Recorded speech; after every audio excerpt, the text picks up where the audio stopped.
¿Las vacunas ARNM son realmente experimentales? Claro, este es un tema complejo, ¿no? Porque, a ver, por un lado, es verdad que las vacunas de ARN mensajero, que son las de Pfizer y Moderna, es una tecnología nueva. Es una tecnología nueva en el mercado. Es una tecnología que se lleva estudiando una década. O sea, una década que se lleva intentando sacar un producto, pero claro, al no haber la urgencia de una pandemia, también los procedimientos pues no han sido tan rápidos, ni tanto dinero se ha puesto en ellos, ¿no? Entonces, claro, la gente piensa que se está usando como cobayas al ser humano, que siempre es un poco lo que se nos propone en este tipo de cosas, para modificarnos, ¿no? Entonces, en este tipo de bulos o de intenciones, uno de los problemas es la falta de información de en qué consisten estas vacunas. Es que nadie se las ha explicado. Entonces, yo entiendo que la gente, al final, tenga ciertas ideas un poco que puedan parecer disparatadas. Porque en el momento que dicen que es una vacuna como de material genético, por así decirlo, pues tú crees que te vas a convertir en un X-Men, ¿no? De repente, o algo así, porque dices, oye, ¿por qué no altera mi material genético? Cuando de repente, pues no son conscientes que un adenovirus que les infecta, o el virus de Epstein-Barr, el virus de la mononucleosis, eso sí que te afecta en el genoma y te pueden generar cáncer, tumor, y esos están extendidos y los conocemos todos. Pero esos virus circulantes que sí que nos alteran la genética, eso ya no nos dan miedo. En cambio, estos de las vacunas nos dan miedo. Entonces, habría que explicar por qué es casi imposible que un ARN mensajero pueda alterar tu material genético. Y esto es un poquito complejo, ¿vale? Porque habría que explicar que es una transcriptasa inversa, que es lo que hace el virus del VIH para integrarse en nuestro genoma, ¿vale? Pero sin la presencia, digamos, de ese elemento que de forma natural nuestras células no tienen, ese material genético se va a expresar durante unas horas y se va a degradar. De hecho, para mí, una de las cosas que tiene como ventaja estas vacunas de ARN mensajero es que el tiempo de vida que van a tener es bastante corto, porque una vez que se han expresado, enseguida las células se lo van a comer. Es decir, lo bueno que tiene el ARN mensajero es que es mucho más degradable y eso hace que puedan perdurar menos en el tiempo, en el cuerpo, en realidad. ¿Tienen efectos secundarios a largo plazo las vacunas ARNM? Hay unos estudios promediados que han visto que el 80% de los síntomas de las vacunas aparecen en los primeros 40 días, si no recuerdo mal. El 80%. Es decir, que prácticamente el grueso de los efectos secundarios se ven pronto. Es decir, todo aquello que no te haya salido al ponerte las vacunas va a ser raro que suceda.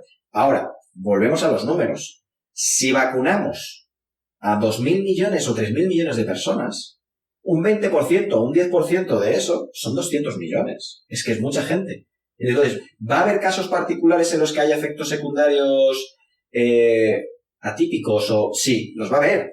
Los va a haber porque la genética de cada ese individuo pues está lleno de casuísticas que no son promediables, ¿no? Entonces, no es todo es controlable, pero de forma general, si analizamos eso en el contexto de los daños, efectos secundarios del propio virus, que esto es muy importante, ya no solo la mortalidad que genera este coronavirus, es que la cantidad de gente con secuelas que deja es enorme.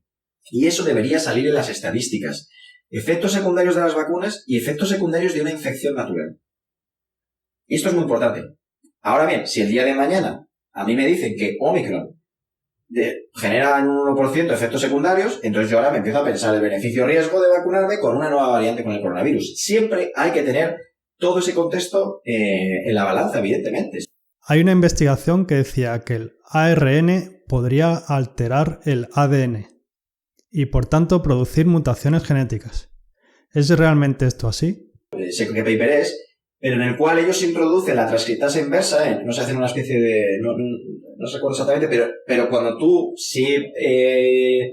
pones en presencia al genoma del coronavirus con una transcriptasa inversa, sí se podría integrar, ¿vale? Pero claro, es que ese es un contexto en el cual tendrías que a lo mejor generar una coinfección entre un individuo con VIH o con otro tipo de retrovirus y el coronavirus. Es decir, pero no es un contexto natural, es decir, una vacuna no te posibilita eso de forma normal, no lo va a generar. Pero claro, en un estudio in vitro, en el laboratorio, tú puedes generar condiciones para ver si en algún caso, como este, que es un caso extremo, se podría llegar a integrar. Sí, pero en unas condiciones prácticamente remotas. Bueno, y no sé, del desconocimiento. Así a mí de lógica, si eso pudiera pasar, un virus podría hacerlo también. Es decir, que nos estamos preocupando por la vacuna, cuando que si pudiera hacer, que no es el caso, en el virus, podríamos decir que pues tendría mejor esa posibilidad. Claro, también. Exactamente. A mí ese me parece un argumento muy bueno y ese argumento yo lo utilizo mucho, por ejemplo, cuando dicen que las vacunas generan esterilidad porque la proteína Spike es homóloga de no sé qué cosa que va al testículo y al ovario y no sé qué. Entonces yo siempre les digo lo mismo. Digo, si la proteína Spike del virus que nos aportan en las vacunas nos generase esterilidad, el propio virus nos la generaría ya también. Porque nos están dando un fragmento del virus. Lo que no puede ser es que la vacuna, lo que nos dé la vacuna, nos genere esterilidad, pero el virus ya no. O sea, que a mí ese es el argumento que me hace mucha gracia siempre, ¿no? De los médicos por la verdad, esta gente que son terroríficos. Que además, casi siempre la forma de intentar sacarte de la ortodoxia es metiéndote también mucho miedo, ¿no? Es llenándote la cabeza de muchos miedos para que al final, bueno, pues no quieras coger determinado camino. Entonces, ese argumento es lo que tú dices, si esto lo puede hacer la vacuna, ¿por qué el virus no lo va a poder hacer, no? Por lo que oigo a la gente que sabe de esto, pues yo no soy un conocedor, o sea, cualquier cosa que te haga la vacuna vendría a ser, en principio, a priori, debería ser algo asociado al COVID en sí, ¿no? O sea, estaríamos, porque lo que estamos haciendo es replicar el COVID con una manera que sea más leve. Entonces, claro, lo que decías tú antes, ¿no? Tenemos que tener en cuenta que vamos a tener COVID persistente, efectos secundarios del COVID, o sea que realmente hay que ponderar que también hay cosas que si no estuviésemos vacunados, a lo mejor estarían pasando también. Que eso es otra cosa, otra pregunta que estoy ya un poco mezclando temas de preguntas que te quería hacer. Yo veo un problema ahora, que ya no, como ya, por lo menos en España, el 90% de la población está vacunada, en España va a ser muy difícil distinguir de los efectos de la vacuna de lo que hubiera pasado si no estuviéramos vacunados. Sí, o sea, efectivamente, ahora es diferenciar. Sí, o sea, tendrías que tirar de... Bueno... A lo mejor podríamos comparar con otros países. Claro, habría que promediar efectos que no estuvieran contemplados. O sea, pues por ejemplo, sí que se sabe, ¿no? O sea, hay efectos secundarios de la vacuna porque los tienen. O sea, es que tampoco hay que negarlos. Es que una vacuna...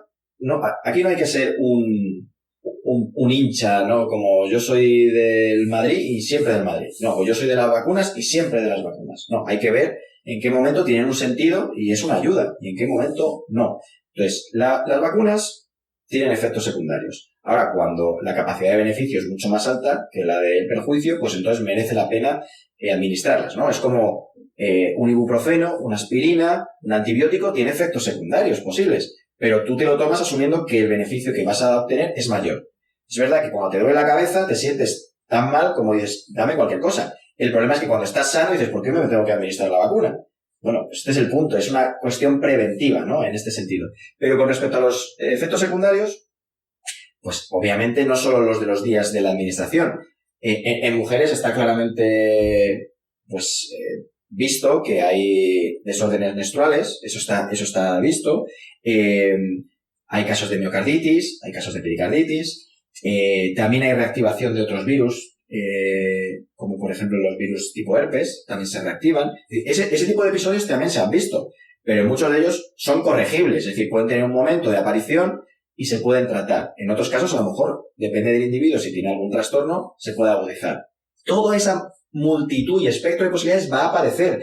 La cosa es que en cuanto los medios de comunicación nos pongan un nombre y un apellido y le dediquen 5 minutos, esa persona individual va a cobrar la dimensión del mundo entero. Y esto es uno de los problemas también que nos pasa con la difusión de la información. Sí, me gusta mucho esto que dices, ¿no? De que parece que hay dos bandos, de los provacunas y los antivacunas. Es que nos gusta simplificar las cosas, en blanco o negro, claro. ¿No? Y los grises, no nos gustan los grises. O sea, el empezar a matizar, a entrar en detalles, eso ya requiere un esfuerzo que no queremos asumir. Exacto.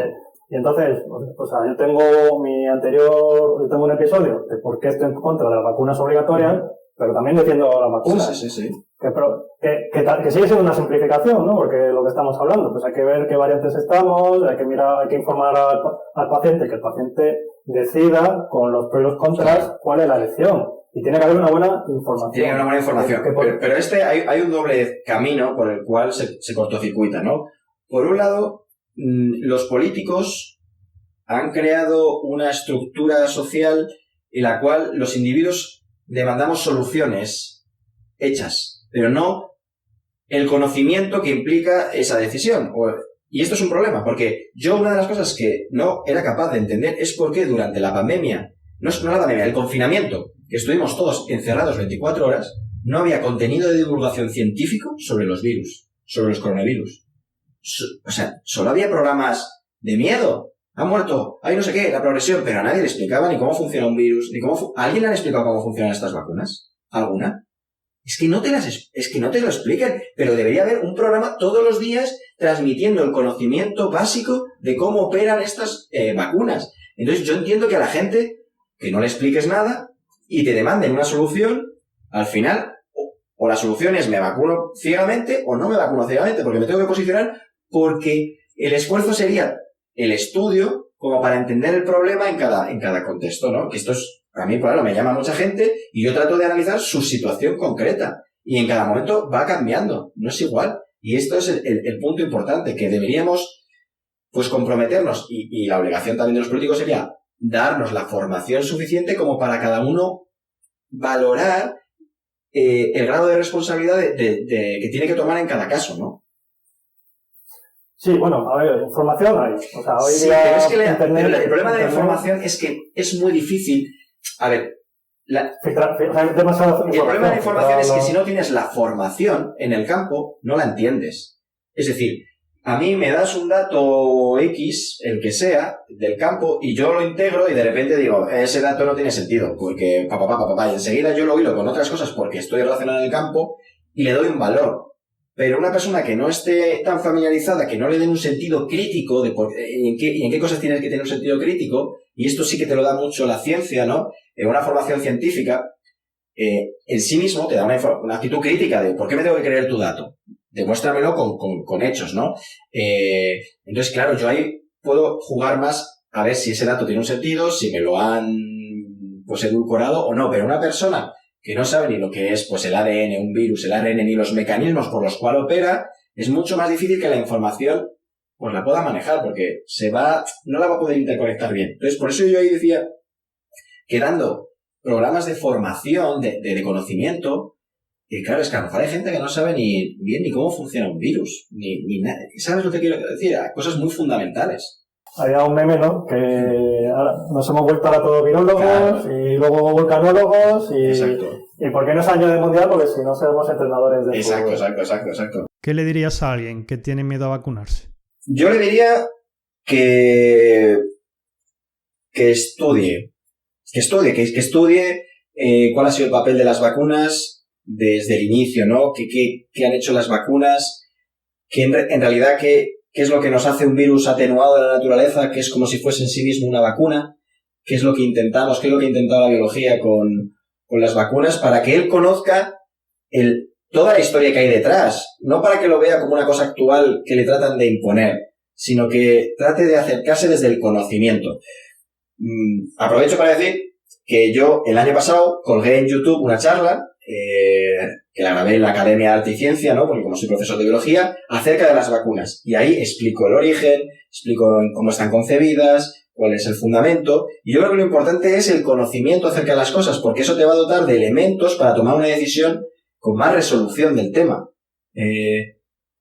No hay que ser un doctrinario de me voy a vacunar de todo porque sí, o no me voy a vacunar de nada. Es decir, yo no me voy a vacunar de la fiebre amarilla porque no crea que tenga ningún riesgo para hacerlo. Ahora, si me toca viajar a un país en el que la incidencia es muy alta, pues diré, oye, pues quizás sea muy provechoso para mí vacunarme porque me puede salvar la vida, ¿no? Entonces, estos son los elementos que uno tiene que valorar. Saber su situación, su contexto, saber incluso que uno participa de una situación social, es decir, que uno también tiene una responsabilidad cívica con los demás de alguna manera, y esto también hay que integrarlo. Entonces yo creo que lo importante es estudiar y formarse, que no hay que estar viendo el telediario solo, sino que hay que intentar acercarse al conocimiento para tomar una decisión lo más razonada y lógica posible, ¿no? Alejandro es biólogo y actualmente trabaja en el Centro Nacional de Biotecnología. Trabaja en el desarrollo de una de las futuras vacunas españolas. También da clases de divulgación en la Academia Arte y Ciencia, en Madrid. Nos puedes encontrar en iVoox, iTunes, YouTube, Instagram, Facebook y por supuesto en sanofuerteyfeliz.com. Ayúdanos a seguir creciendo, suscríbete y comparte para que más gente pueda tener un cuerpo sano, fuerte y feliz.